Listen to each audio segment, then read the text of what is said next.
أهلا بكم. اليوم معنا الدكتور الياس بن ميلاد صاحب مصحة الحرية في شارع الحرية.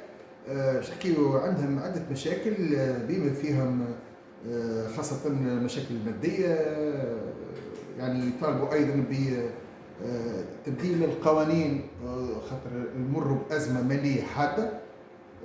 حكينا مع رئيس نقابة المصحات الخاصة. ايضا الدكتور زخامه اعطى عده تصريح محترم جدا فيه الحلول. واليوم باش ناخذوا راي الدكتور الياس بن ميلاد. سي الياس اهلا وسهلا. مرحبا بكم. الياس، عندكم مشاكل في القطاع، يعني لو تحكي لنا على مشاكلكم وشنو تطالبوا من سلطه الاشراف وخاصه وزاره الصحه، شنو تطالبوا منها؟ هو محيط القطاع الصحي في التسعينات وفي الألفين صار فيه ديفلوبمون كبير واحد الكل، تشجيعات جبائية هامة. اليوم القطاع عنده صعوبات في السيولة. الصعوبات في السيولة ناتجة عن عدة أسباب. السبب الأولاني هو الجباية تغيرت، ولات كانت سيكتور بروتيجي، كان 10% أداء، ولي يخلصوا توا 20% كيما أي شركة معينة. زيد فما الأداء على القيمة المضافة هو TVA 7%.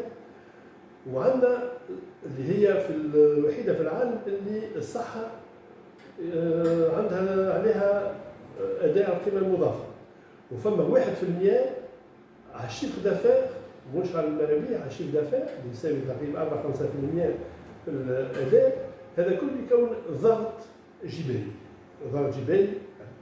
من السبب زاد اللي التونسي القدرة الشرائية تاعو نقصت، ماشي كل شيء يغلى.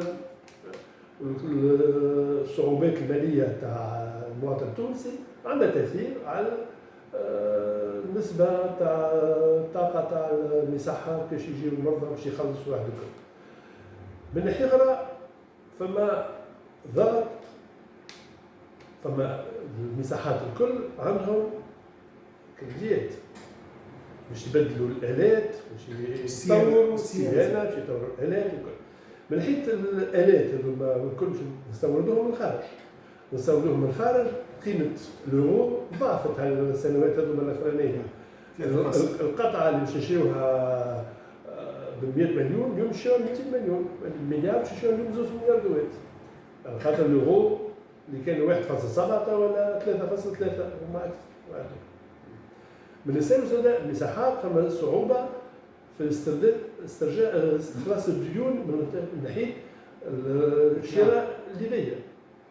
اليوم صارت ليبيا، باش المواطنين يعرفوا ولا لا، صارت ليبيا بشكل كبير وماذا بينا الوزارة الخارجية والوزارة الصحة تقف معنا لاستخلاص الديون هذوما. اليوم فما 250 مليون دينار، مليار 250 مليار مش خالصين عند المساحات الكل. هذا كل يكون صعوبة مالية. الصعوبات الأخرى اللي جات هي بعد الكورونا. وقت الكورونا بعض المساحات خدموا وقت الكورونا، ولكن الأغلبية ما خدموش وقت الكورونا. ولكن ما بعد الكورونا جانا أصعب، اللي هو القطاع البنكي والإيجار المالي. ما حبوش يطبقوا القرار تاع اللي خرج وقت الكورونا، اللي هو 6 أشهر ما يخلصوش القروض، و6 أشهر ما يخلصوش القروض يطولوا في الكونتراكت، يطولوا في العقد الإيجار ولا العقد تاع الكريدي، يوخروك 6 أشهر، ولكن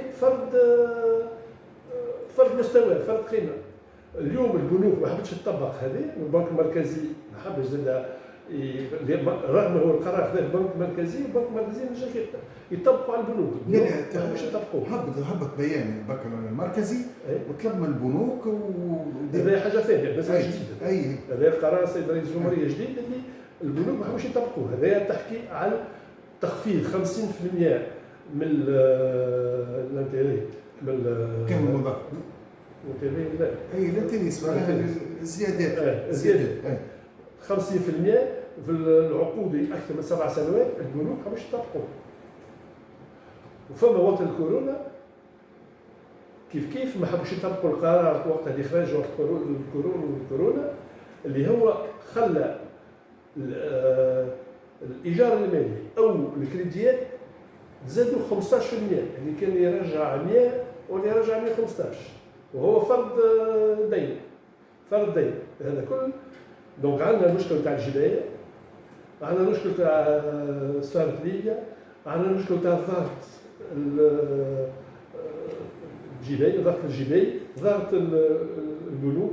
ومشكلة الهجرة زاد الأطباء والشبه الطبي برا هذا مشكل كبير. مشكل كبير. أي اليوم عندنا صعوبات باش نلقاو بيرسونيل باراميديكال معناتها طاقم شبه طبي تلقاه مترسم وعنده شهرية معناها محترمة ويخليها ويهاجر. شو الأسباب دكتور حسب رأيك؟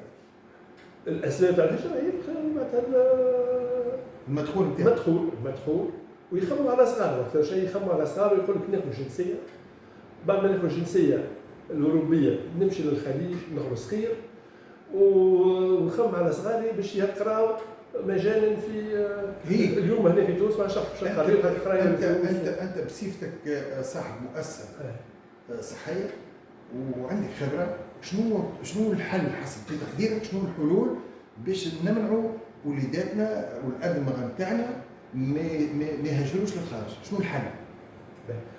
ناش تعرف عمليه الكل صار ضغط على الاطباء، ضغط على الاطباء من حيث الجبايه. اليوم الطبيب عنده اداءات تقريبا في 52 53% ما بين الاداء 35%، القيمه المضافه 7%، عنده 1% على شيف دافير وعنده عده اداءات اخرى كل اداءات حسب يوصلوا 52% 53% مشاريع من المرابح نتاعو.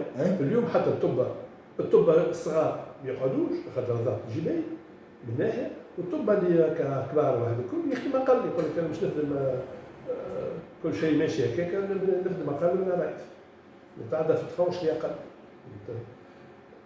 هذا زاد عنده دور. الطب اليوم ما عادش تحب تخدم. شنو تحب تقول لوزاره الصحه؟ وزاره الصحه يعاونونا من حيث سفاره ليبيا، يقفوا معنا من حيث سفاره ليبيا. كيف نشوفوا انا وزاره السياحه وقفت مع الفنادق وواحد الكل باش خدموا الديون نتاعهم وكل ما بين الوزاره ووزاره الصحه ووزاره الشؤون الخارجيه تقف معنا مع الجانب الليبي باش قرار سياسي. هو قرار سياسي مش قرار مادي. قرار سياسي من ليبيا. مش السفاره راهو دورها انها تخلص العباد. لا قبلنا دخولها فلوس خلص. وراهو الموضوع هذا راهو من اللي صارت الثوره الليبيه. معناها جاو برشا جرحى لتونس والمساحات الخاصه الحقيقه هذه معناها شكر لهم انهم قبلوهم من غير ما يخمموا في الماديات.